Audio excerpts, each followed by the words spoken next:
Disclaimer: the footage in this video was recorded playing Virtua Fighter 5 Final Showdown.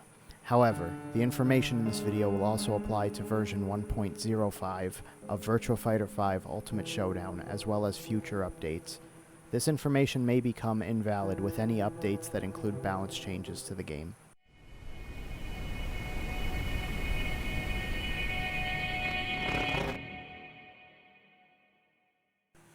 Hey YouTube, how's it going? This is Damog.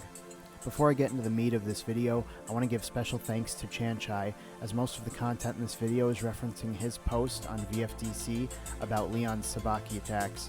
Thanks Chanchai. He also has a YouTube channel and a Twitch channel if you would like to watch him play his Leon. I will link both in the description box.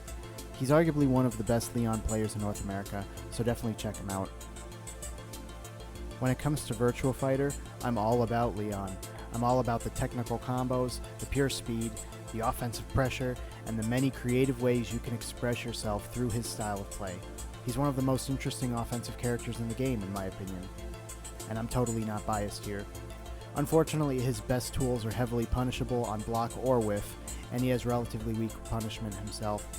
However, he's equipped with very useful defensive tools to help him reclaim his turn if he's overwhelmed. When used properly, these tools will change the tide if you're behind.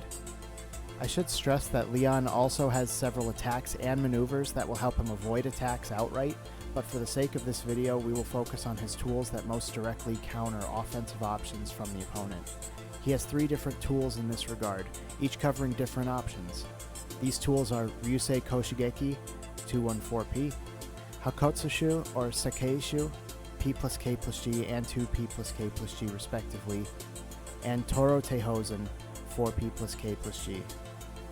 Let's start with Ryusei Koshugeki. Ryusei Koshugeki is a Sabaki attack executed with 214P.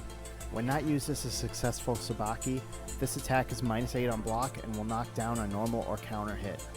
When used as a successful Sabaki, it will cause a stomach crumple, which will give you an opportunity to extend with a combo. In a general sense, this attack is used to Sabaki linear or half-circular single leg attacks. Specifically, this attack will Sabaki high kicks, knees, mid or side kicks, downward driving mid kicks, angled mid or high kicks, and specific leg attacks that can hop off the ground on startup but are not jumping kick attacks.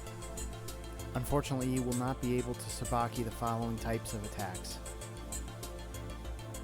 arm attacks, full circular kicks, mid-air kicks such as Jean's or Pai's while running K attacks or standard jumping kicks, or flip kicks.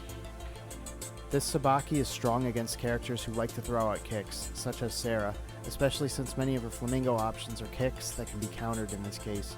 Practice on placing it at the right times because your opponent can play around it with little difficulty if they see you're using it a lot. Hakotsushu and Sekkeishu are deflection maneuvers that are executed with P+K+G and 2P+K+G respectively.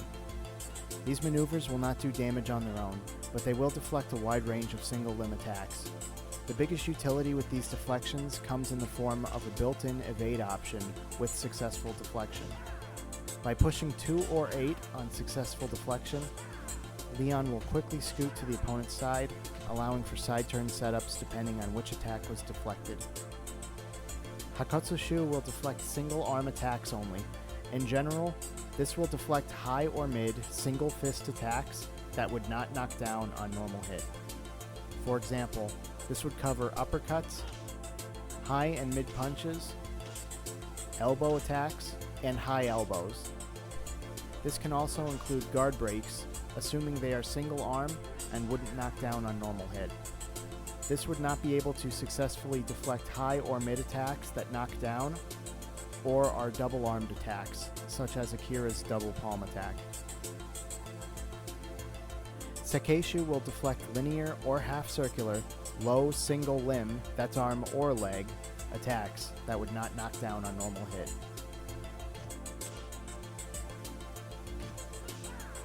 This would not be able to successfully deflect full circular attacks, low attacks that would knock down on normal hit, or double-limbed low attacks, such as Wolf's low drop kick attack.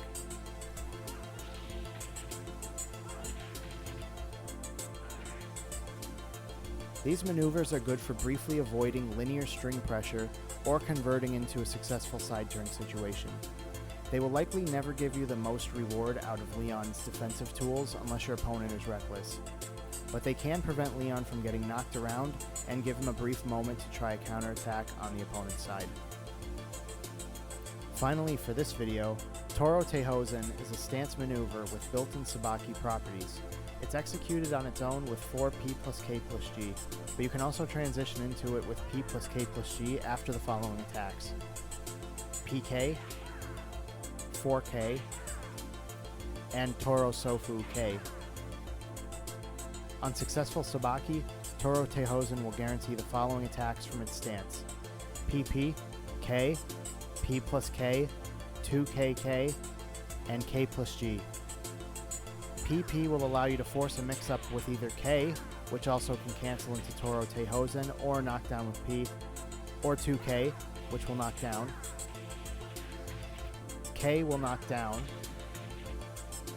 P+K will push back and possibly create a wall stagger if close enough to the wall.